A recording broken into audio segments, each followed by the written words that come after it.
What's up, fellow lords of gaming, and welcome back to the channel. So let's jump right into this Marvel Future Fight content update for the March sneak peek, the mid-month.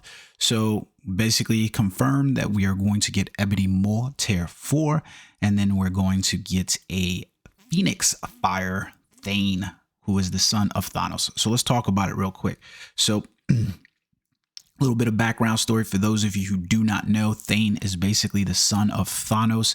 He was an inhuman who was awakened through Terrigenesis and realized who he was. He was protected by a number of people. Ebony Maw essentially was looking for Thane in order to end the life of Thanos, which makes the description over here on the forums a little weird. So let's get into this real quick. So first up, let's go take a look over at the Twitter sphere, see if they've got any updated information where they start the misinformation essentially over here. So you can see here, Thane, alongside his mentor, Ebony Maw of the Black Order, heeds Thanos' summons once more, returning to Marvel Future Fight to engage in the ultimate battle. Now, let me be clear. At no point has Thane ever heeded the call of Thanos. And Ebony Maw at this point in the MCU, specifically 616 universe, has never, has not heeded the call as of late. Matter of fact, the exact opposite is true.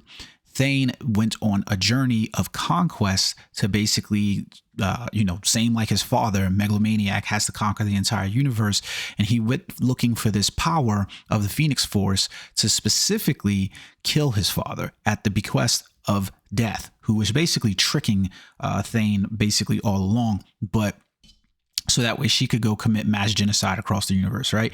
But that's essentially what we have here is like Thane's not heeding Thanos' call. If anything, he's probably looking to take down Thanos. And then Ebony Maw is working against Thanos as well. So it makes the whole like update team for whatever they wrote in here, this is like weird. Whatever. It's confusing. I hate to see that, see misinformation, stuff like that, which is just what it is. So over here, you can see this is CM fragment of Marvel Future Fight. The hidden son of Thanos and the Black Order strategists have returned to battle once again upon Thanos' call. No, you can just say they returned to battle. They are not heeding Thanos' call. Discovered a new look and formidable abilities of these supervillains, loyal adherents to the will of Thanos. These are not loyal adherents to the will of Thanos, not in the very least. Go look it up if you want to. Maybe the Marvel Future Fight team is no longer working with Marvel Games in order to understand. Yeah, a quick look up on Thane will tell you that he is not an adherent of Thanos, not even in the slightest. I mean, the very nature of Thane being inside of the uniform that he was when he got introduced in the game was that he was trying, Ebony Maw was trying to help him contain his powers, and he literally created that suit for him. So that way he was protected, so that way he could go kill Thanos. Like, that's literally how Thane ended up introduced. Ebony Maw went looking for this dude, right? So let's take a look at the team. So here we go with Thane. Let's take a look at him first. I think he's going to have less value in this mid-month update. And this is it. This is the end of the mid-month update because of his specific, typing and his abilities and things like that. So let's take a look overall. So this was the original uniform that he was introduced with. Basically, like I said, Ebony Maw created this uniform for him to contain his powers. And then we can take a look at some of his passives. So you can see over here, he's got the decreased basic damage received, 30%. And then he's got the passive over here, 70% chance to penetrate super armor. Pretty lackluster in terms of a passive ability. Maybe pass that on to a different skill or just put it as a uniform effect. And then his leadership, which is a pretty nice leadership, he removes all debuffs, but he also has the caveat that he increases all basic attacks by 25%. Maybe make this a little bit more spicy, so that way, like, you remove all debuffs in and of itself is nice. So having the increase all basic attacks is nice as well. The problem with this is essentially that we're going to have him at tier 3, and that means that we're not using him in Otherworld battle, and you're probably not using him inside of timeline battle either. So maybe Alliance Conquest or whatever, the very few people that actually play Alliance Conquest. So there you are with that. In terms of his skill, they probably need to rework this character kit a lot. I mean, he's got some frenzy buffs. He's got, very low recovery effect with the 80% chance to grant all damage immunity packed up by the 10%. He was a decent enough Shadowland type clear character when they introduced him, but that was it. And unfortunately, he looks poised to probably remain a Shadowland clear character. So the second problem is that we're going to get the introduction of the uniform. And the problem here is that the only place where you can get Thane bios is literally from the 30 biometrics daily. So yeah, there's that, right? So basically, I hope you got some uniform upgrade tickets or something like that you can utilize if you plan on purchasing it. But it doesn't really look like a really great purchase unless they do something really outrageous with his uniform and rework his kit completely to make it, you know, like make it really, really enticing for us. But unfortunately, we're in the era of T4s, and he gets introduced in a month where it's just bad in and of itself. And let's take a look at why. So if we go in here, Thane is a universal supervillain male type character, and this is where it gets bad, right? So you can see already inside of this alone, he's competing against his own father in terms of, like, you know, characters. And Thanos is introduced just recently, so you're competing against your father who's at T4. You're only going to get a tier 3 upgrade. Yeah, who's going to pick to upgrade you over Thanos? No one, right? Then you've got the you know, Surfer who came before him. You've got Black Bolt, and you've got Loki sitting inside here. These are bad characters to basically compare him to when you say that he's going to get the tier 3 upgrade. So when we just say, even when you compare him to the tier 3s and you go, okay, we've got Null, Doom, Gore, Kang, you've got 3 world boss legend characters that you essentially have that could possibly come up behind him and get uniforms with another very popular character in Doctor Doom, who is long overdue for a tier 4 upgrade. So all of these characters can essentially receive tier 4s at any point in any given time. And oh, by the way, yes, Dormammu, Ultron, they seem to just keep shitting on Molecule Man, and I really don't expect either one of these two characters to do anything. But you essentially have a whole host of characters inside the Universal Supervillain male class who can just outclass him at any point in any given time, which makes him less likely to be a relevant choice for players to invest in, unless we could potentially see him get tier 4'd at some point in the future, which I just don't see that happening. Could they do it? Sure, they could. I just don't see it happening. So it makes it less of a proposition value for the player base to basically get behind and update for Thane. So where we really start to invest our money is on my man right here, Ebony Maw. So let's start out with his over here, because he's a blast supervillain male. And when you look at his class, he definitely becomes a lot more juicy, a lot more spicy. The Maw basically only has to compete at tier 4 against Magneto. When you look at Strife, you look at Mr. Sinister. Mr. Sinister could probably receive a tier 4 if he becomes the main villain in the Mutants introduction to the MCU. 100% sure.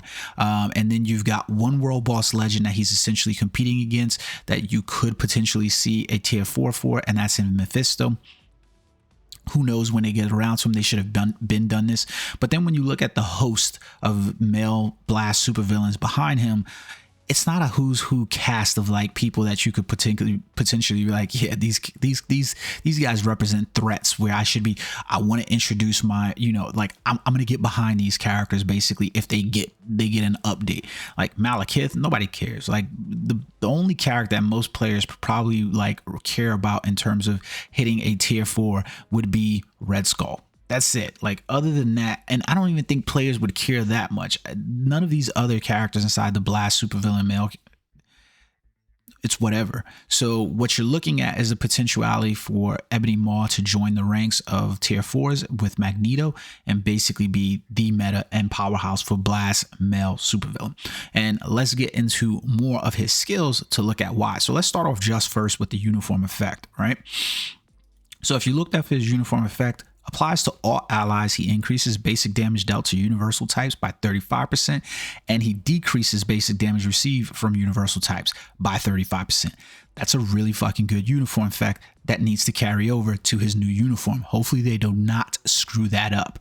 But when you start to look at the character kit even more, he gets even better, right? So we have all allies get a 30% increase of energy attack. If they boost that up for any reason to like 50, 55%, he's going to look really, really mighty and juicy there, especially to put on your universal ally type teams. It's going to really look good as a support leader type passive character. And then you look at his other passive, which applies to himself, and he increases basic damage to supervillain and superhero by 30 and 50, and gets a nice skill and bonus damage buff by 40 and 30 as well. So you could potentially see like maybe the 30 get boosted to 40. I don't particularly see them going 50-50 on this, so maybe like a 10-5 or something like that they can do on there. But either way, the point of the matter is that when you look at Ebony Maw, he is primed. And I do mean primed to be a really good blast male supervillain with only having to compete. The thing about Ebony Maw 2 was when he was introduced with this new uniform, the Black Order uniform, he was a good DPS type character in and of himself alone. So you've basically got a really good leader support DPS type character who's only got to compete against Magneto in terms of blast male supervillains. And that makes him look really, really spicy on paper for what you got. His skills, they're not necessarily anything to write home about at current. Like you can look through here, there was nothing really ever that was like on Ebony Maw's like ticker that was just like, wow, gotta have that character.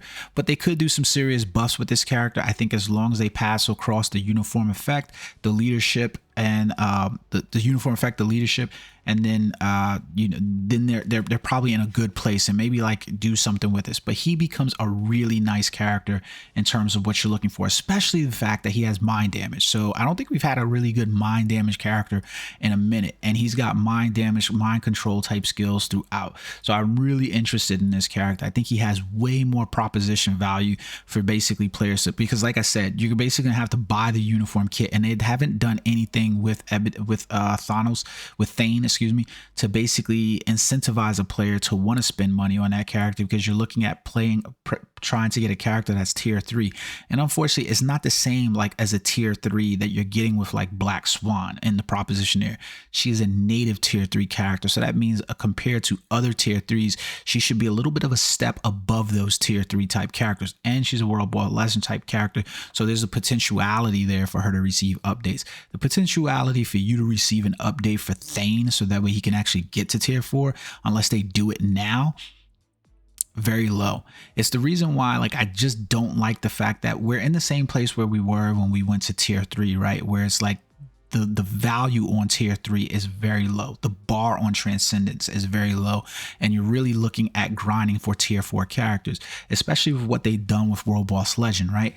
I need tier 4 characters so that way I can get the better rewards. So having any investment inside of a tier 3 character needs to be for a reason, whether that's going to be the reflection inside PvP, Alliance Conquest, or area or timeline battle, areas where those tier 3s maybe could perhaps shine. But the odds that they're shining even in those areas against other tier 4s just don't make sense anymore. So I'm in this place where I need tier 4s, I need tier 4s, I need tier 4s. And instead of taking the leap to just make those characters tier 4s as they introduce them, you're still introducing and giving you uniforms with characters at tier 3. I think they would be far better suited if they just went the full mile and said, you know, we're just going to tier 4 this character. We're going to tier 4 Thane, and we're going to tier 4 Maw. And that's what we're going to have for you. We're going to give you Swan, and we're going to give you Swan's tier 4, and just give us those characters and start giving tier 4s, because I don't want to see them come up with another midway point to tier 4, like how they did with Transcendence, right? I don't want to see, tier 2.5. Nobody wants to see that. So at this point, it's either tier 4ing the character or not, like that's essentially what it has, because it becomes a wasted uniform. Nobody really is incentivized to make that investment into Thane's uniform unless they're just fans of Thane's. And how many fans of Thane are there really? Look, no.